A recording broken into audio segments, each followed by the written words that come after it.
नमस्कार मित्रांनो, आज आम्ही निघालोय शिखर शिंगणापूरला. माही बसले पुढे. आम्ही सगळे बसलो आहे गाडीमध्ये. मी रस्ता दाखवायला आजोबापाशी बसले बघा. सकाळचे 9:30 वाजलेत आणि आम्ही निघालोय कारण आज सोमवार असल्यामुळे गर्दी असणार आहे. इकडे बघा काहीतरी वेगळा सीन चालू आहे. गाडीत बसलोय तोपर्यंत लगेच उलटीचा प्रॉब्लेम चालू. मला भूक लागली म्हणून आम्ही आटपाडीत थांबलेलो. मी घरून काही खाऊन नव्हते आले म्हणून आम्ही सर्वजण नाश्ता करायला आलतो बाहेर. आम्ही सगळे नाश्ता करायला बसलोय. सगळ्यांनी इडली वडा घेतलेला, आम्ही पुरी भाजी घेतलेली. कावर की मी उदगीरला खाऊन बोर झालते.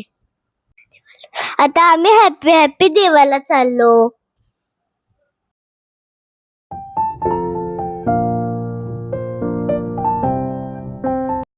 शिखर शिंगणापूर मध्ये आम्ही आता पोहोचलो आहे. मी पूजेचं सामान घेऊन चालले, गाडी पार्किंग केलेले आहे. आता आम्ही मंदिराकडे चाललोय. पूजेचं सामान बाहेर बघा किती सुंदर मिळते. आजी बघा पुढे पुढे चालले. अभिषेक करण्यासाठी इथं आमची चर्चा चालू आहे.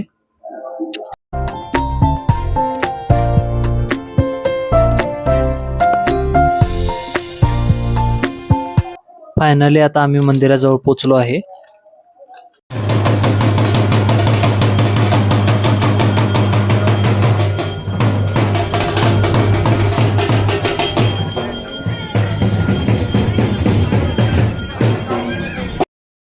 अभिषेकच्या लाईनला आम्ही लागलोय. खूप गर्दी आहे बघा.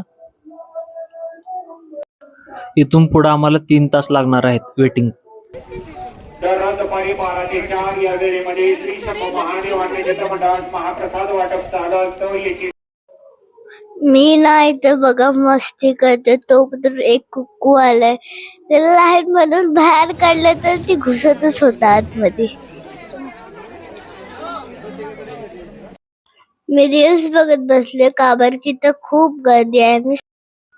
3 तास वेटिंग करायची होती, त्यातला 1 तास झालेला आहे आणि अजून 2 तास वाट बघावी लागणार आहे.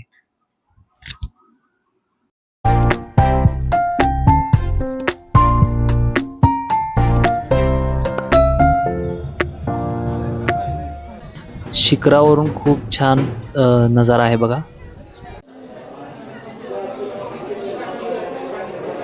मंदिरामध्ये फोटोला व्हिडिओला परमिशन नाहीये. दर्शन झालं, अभिषेक केला आणि आम्ही आता बाहेर आलोय.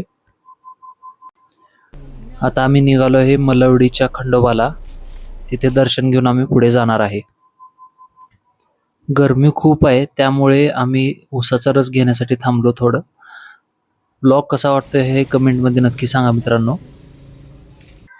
माहीची चॉईस हटके असते. तिला फक्त कोण पाहिजे असतो, आईस्क्रीम. रस घेता घेताच आईच्या आणि बायकोची नजर पडली कुंड्यावर. छान कुंड्या होत्या. आम्ही बघायला गेलो, मग एक घेतली.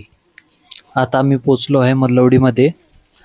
खूप छान मंदिर आहे खंडोबाचं. आणि माही आणि आम्ही सगळेजण चाललोय आतमध्ये. नारळ माहीच घेणार हे फिक्स असते नेहमी. खाली पडायला लागले. किती शांत वातावरण आहे मंदिरामध्ये बघा. घोड्यावर बसलेलं खंडोबाचं रूप किती सुंदर दिसते.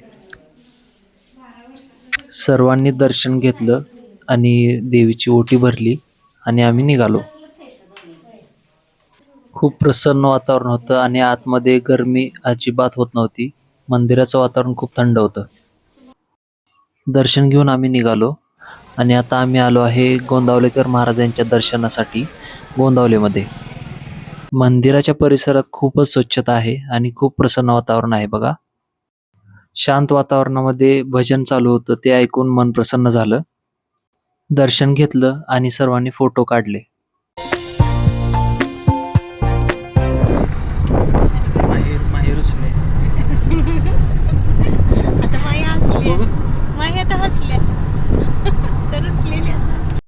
आता आम्ही निघालो आहोत गोंदावलेमधून खरसुंडीला सिद्धनाथाचं दर्शन करण्यासाठी.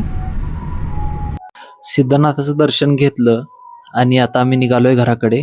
सर्वांनी चॅनलला सबस्क्राईब करा, शेअर करा आणि कमेंट करायला विसरू नका. धन्यवाद.